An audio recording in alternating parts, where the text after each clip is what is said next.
আসসালামু আলাইকুম রহমতুল্লাহি ওবরকাতুহু। সম্মানিত দর্শক, পুলিশের সাবেক আইজি বেনজির তিনি গ্রেপ্তার হয়েছেন দুবাইতে, এরকম একটি খবর বাংলাদেশের পত্র-পত্রিকায় রীতিমতো লিড নিউজ হয়েছে। ১২ তারিখে তিনি গ্রেপ্তার হয়েছেন চলমান মাসের। আর এই খবরটি সরকারিভাবে বাংলাদেশকে জানানো হয়েছে। সংযুক্ত আরব আমিরাত, বিশেষ করে দুবাইয়ের যে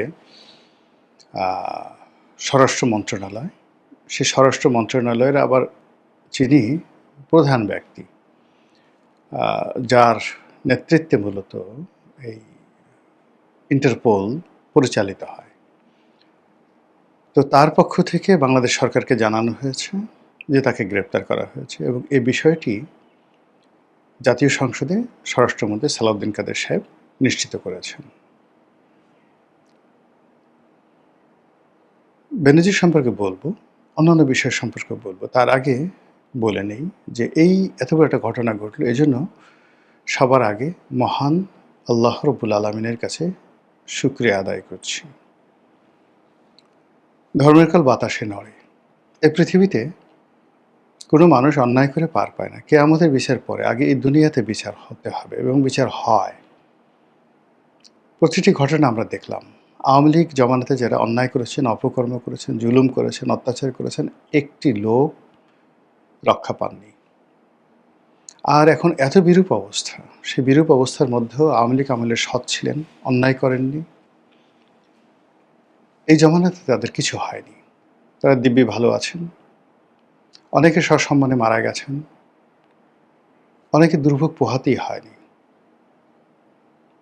কিন্তু সেই একটা ইউনিয়ন চেয়ারম্যান থেকে শুরু করে একেবারে সেনাবাহিনীর প্রধান থেকে শুরু করে পুলিশের প্রধান, যারাই অন্যায় করেছেন, প্রত্যেকটা মানুষের জীবন এই গত 2 বছরে তছনছ হয়ে গেছে।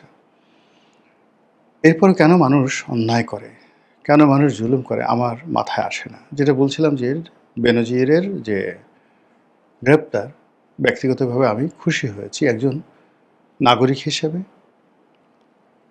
খুশি হয়েছে একজন মুসলিম হিসেবে, ধর্মবিশ্বাসী হিসেবে, খুশি হয়েছে একজন মানুষ হিসেবে।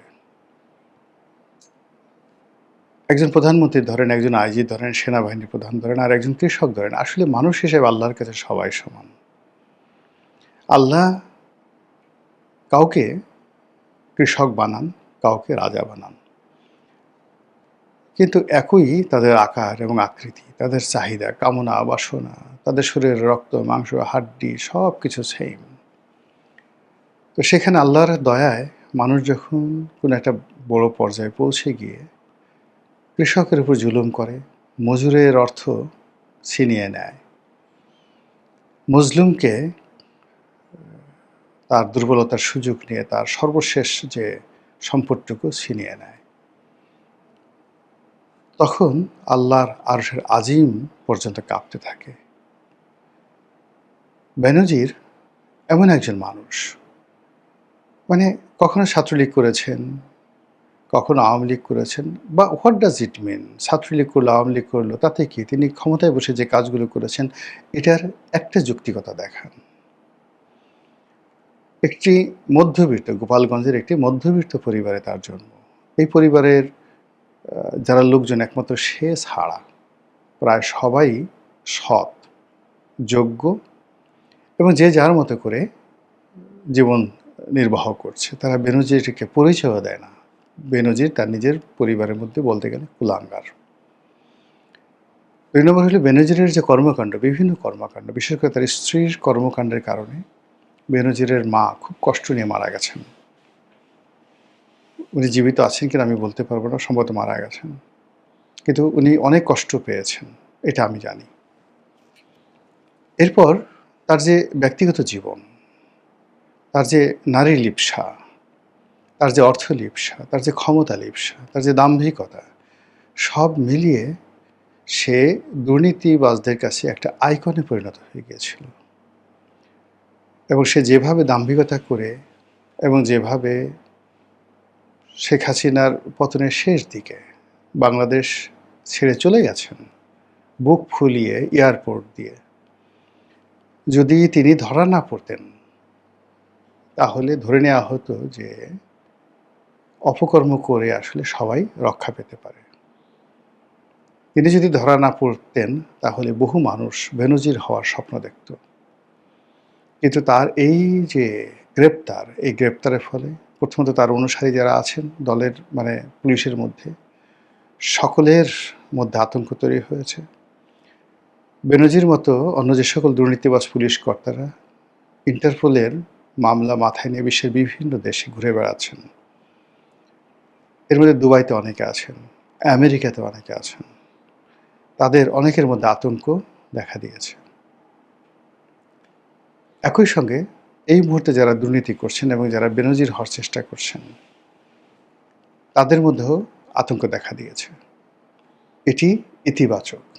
মানুষ আল্লাহকে স্মরণ করবে। এই যে ঘটনাটাগুলো ঘটল, আমরা তো বেনজির যখন ক্ষমতায় ছিলেন, তার চোখের দিকে তাকিয়ে কথা বলার মতো মানুষ তো ছিল না। একটা টেলিভিশন টক শোতে তিনি কথা বলছিলেন, তার সঙ্গে নুরুল কবির সাহেব কথা বলছিলেন। আপনি তো জানেন যে নুরুল কবির বা কিছু মানুষ আছেন যারা অনেস্ট, সৎ, এবং সৎ মানুষের একটু রাগ বেশি থাকে। তারপরে অনেকে স্ট্রেট ফরওয়ার্ড হয়ে তারা কথা বলার চেষ্টা করে। নুরুল কবিরও সেইভাবে সেদিন কথাবার্তা বলার চেষ্টা করছিলেন এবং সেখানে প্রকাশ্য টেলিভিশনের সামনে যেভাবে নুরুল কবিরকে তিনি ধমক দিচ্ছিলেন, অ্যাজ ইফ মনে হচ্ছিল তিনি সম্রাট আকবর, অথবা তিনি এমনভাবে ধমক দিচ্ছিলেন মনে হয় যেন অ্যাডলফ হিটলার। আর তার নর্মালি নুরুল কবির সাধারণত খুবই মুখরা টাইপের মানুষ, তিনি উত্তর করেন। কিন্তু বেনজির এরকম একটা ভয়ে রাজত্ব কায়েম করেছিলেন যে তার ধমক খাওয়ার পরে নুরুল কবির অনেকটা চুপসে গিয়েছিলেন। সেদিন কেন যেন আমার মনে হয়েছিল যে দুর্ভাগ্য বেনজিরকে তাড়া করছে।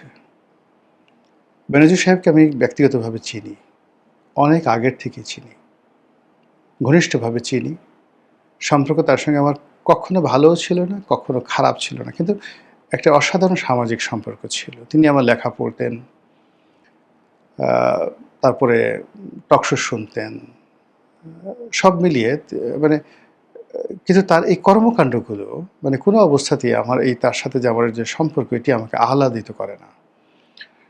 বাকি দুজন যারা পুলিশের যারা অন্যান্য যারা আইজি হয়েছেন, জাভেদ পাটোয়ারি হয়েছেন, মামুন সাহেব হয়েছেন, শহীদুল সাহেব হয়েছেন, এদের সবার সঙ্গে, মামুন সাহেবের সঙ্গে ব্যক্তিগত আমার কোনো সম্পর্ক নাই বা ছিল না, কিন্তু বাকি যারা আছেন তাদের সবার সঙ্গেই, হাসান মাহমুদ সহ সবার সঙ্গে আমার দেখা সাক্ষাৎ কথাবার্তা হয়েছে। এবং কয়েকজনের সাথে শহীদুল সাহেবের সঙ্গে তো ব্যক্তিগত সম্পর্ক একেবারে বন্ধুর পর্যায়ে, তা শহীদুল হক সাহেবের সঙ্গে একেবারে বন্ধুর পর্যায়ে ছিল। এখন সে দুর্নীতি করে যা কিছু করে সেটা তার ব্যাপার, বা তার বিরুদ্ধে যে অভিযোগ করেছে সেটা অন্য ব্যাপার। কিন্তু অ্যাজ এ ম্যান হিসেবে ফ্রেন্ডলি, তারপরে শেষে বিনয়ী, কোঅপারেটিভলি শহীদুল হক সাহেবের কাছ থেকে আমরা যে ব্যবহারটা পেয়েছি এটা অন্য কোনো আইজির কাছ থেকে পাইনি। এনিওয়ে, তো সেক্ষেত্রে সবাই কিন্তু সাফারার, সবাই জেলের মধ্যে আছেন, অনেকে পালিয়েছেন, অনেকে দেশে আসছে না, কিন্তু বেনজির একেবারে শেষ সময় পর্যন্ত তিনি বুক ফুলিয়ে চলছিলেন। দুবাইতে তিনি বুক ফুলিয়েছিলেন এবং তার এই যে অহমিকাবোধ, এই অহমিকাবোধের কারণেই তিনি কী করলেন, সেখানে গ্রেপ্তার হলেন। এবং এটা প্রকৃতির একটা, যাকে বলা হয়, বিচার। আপনারা হয়তো অনেকে জেনে খুশি হবেন যে তার সঙ্গে আসলে আওয়ামী লীগের কারোর কোনো ওরকম সম্পর্ক ছিল না। He was neither representing Awami League, neither prime minister. Sheikh হাসিনাও তাকে পছন্দ করতেন না, কিন্তু কী করে যেন গোপালগঞ্জ বাড়ি কী করে যেন একটা চেইনে এসে তিনি আইজি হয়ে গেলেন। কিন্তু আইজি হওয়ার পরে তার যে ব্যক্তিগত কর্মকাণ্ড, সেই ব্যক্তিগত কর্মকাণ্ডের কারণে শেখ হাসিনা তার থেকে মুখ ফিরিয়ে নিয়েছিলেন। তিনি যখন ডিজি র্যাব ছিলেন, ঠিক সেই সময় পুরো ডিজি অফিস, র্যাবের অফিসটিকে তিনি একটা মিনি পতিতালয় বানিয়ে ফেলেছিলেন তার নিজের জন্য। শোবিজ জগতের যত রকম তারকা রয়েছে, বেশিরভাগ তারকাকে তিনি ভোগ করেছেন। ইচ্ছায় হোক অনিচ্ছায় হোক তারা গিয়েছে, টাকার কারণে হোক অন্য কারণে হোক। এবং একজন তারকার জন্য আর একজন রাজনৈতিক নেতা, তার সঙ্গে তার হাতাহাতি মারামারি পর্যন্ত হয়েছে। শোনা কথা, অনেকে জানেন কে, ভোলার একজন প্রমিনেন্ট রাজনীতিবিদ, দক্ষিণবঙ্গের রাজনীতিবিদ, তার ভাগ্নের সঙ্গে এক নায়িকার প্রেম ছিল, সেই নায়িকাকে আবার বেনজির নিয়ে আসছে, সেটা নিয়ে মারামারি হয়েছে।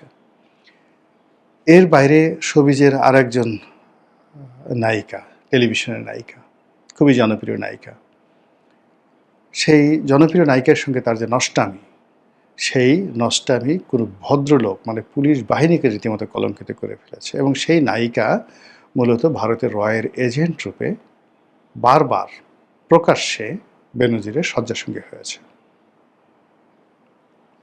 ফলে ভারতের সঙ্গে তার কোনো সম্পর্ক ছিল না, তার সাথে কোনো সম্পর্ক ছিল না শেখ হাসিনা, তার সাথে কোনো সম্পর্ক ছিল না আওয়ামী লীগের। কিন্তু পুরো আওয়ামী লীগ শেখ হাসিনাকে ডুবানোর জন্য যা যা করা দরকার বেনজির করেছে। ফলে কী হলো দেখেন, সে কিন্তু ক্ষমতা হারানোর পর অনেকটা আইসোলেটেড হয়েছিল। কিন্তু কালের কণ্ঠ নামক পত্রিকাতে তার সম্পর্কে যে ধারাবাহিক প্রতিবেদন প্রকাশিত হলো, আমরা জানতাম যে সে দুর্নীতি করেছে, কিন্তু এত দুর্নীতি, আমরা জানতাম সে অন্যায় করেছে, কিন্তু এত অন্যায়, আমরা জানতাম সে অন্যায় করেছে, কিন্তু তার স্ত্রী অন্যায় করছে, তার শালা অন্যায় করছে, তার এজেন্ট অন্যায় করছে, তার ক্যাশিয়ার অন্যায় করছে, গরুর ব্যবসা থেকে হোটেল ব্যবসা, 5 তারকা হোটেল ব্যবসা, কক্সবাজারের সবচেয়ে নামকরা 5 তারকা হোটেল একটা আইজি সেটার মালিক, তার যে দুটো রিসোর্ট, বড় বড় দুটো রিসোর্ট, বড় বড় দুটো শিল্প গ্রুপের সঙ্গে তার সম্পৃক্ততা, এ কী করে সম্ভব? এ তো ডাকাতি করলেও সম্ভব নয়, স্বরাষ্ট্র মন্ত্রণালয়ের সমস্ত অর্থ চুরি করলেও সম্ভব নয়। তাহলে সে করেছেটা কি? সে কি মাদক চোরা কারবারি করেছে? সে কি স্বর্ণ চোরা কারবারি করেছে? সে কি আন্ডারওয়ার্ল্ড ডনের মতো পুরো বাংলাদেশকে একটা গোল্ডেন ট্রায়াঙ্গল হিসেবে বিশ্বের মাদক এবং অস্ত্র স্বর্ণ চোরা কারবারিদের সে কি একটা স্বর্গরাজ্য বানিয়ে ফেলেছিল বাংলাদেশে? আদারওয়াইজ এত টাকা তো হওয়ার কথা না। কালের কণ্ঠের রিপোর্টগুলো আপনি যদি পড়েন, আপনার গা শিহরে উঠবে। সেই কাজগুলো তিনি করেছেন। তারপরে আবার সেই টাকা পয়সা নিয়ে দিদা আসছে, তিনি দেশের বাইরে চলে গেছেন। তার স্যুট, তার কোট, প্যান্ট, টাই, জামা কাপড়ের যে ফিরিস্তি, যেভাবে আমরা দেখেছি, যেভাবে দুর্নীতি দমন কমিশন সেগুলো উদ্ধার করেছে, এবং দুর্নীতি দমন কমিশনের মামলায় এই বেনজির মতো হাই প্রোফাইলের একজন অন্যায়কারী, একজন জুলুমবাজের যে গ্রেপ্তার, এবং এটা এই সময়টাতে দুবাইতে হলো, এটি পরিবর্তিত বিশ্বে, পরিবর্তিত বাংলাদেশে একটি নতুন মাইল ফলকে স্থাপন করবে। ব্যক্তিগতভাবে আমি আবার মহান আল্লাহর কাছে শুকরিয়া আদায় করছি যে আল্লাহ, এই অল্প সময়, ক্ষুদ্র জীবন, কিন্তু তুমি দেখিয়েছ আমাকে যে অন্যায় করলে কেউ কখনো পার পায় না। কাজে তোমার সাহায্য চাই, তোমার পানাহ চাই, তোমার আশ্রয় চাই, যেন এসব বেনজিরদের মতো অন্যায়কারীদের মতো করে আমার নফস, আমার শরীর, আমার মন যেন কখনো অন্যায়ের দিকে ধাবিত না হয়।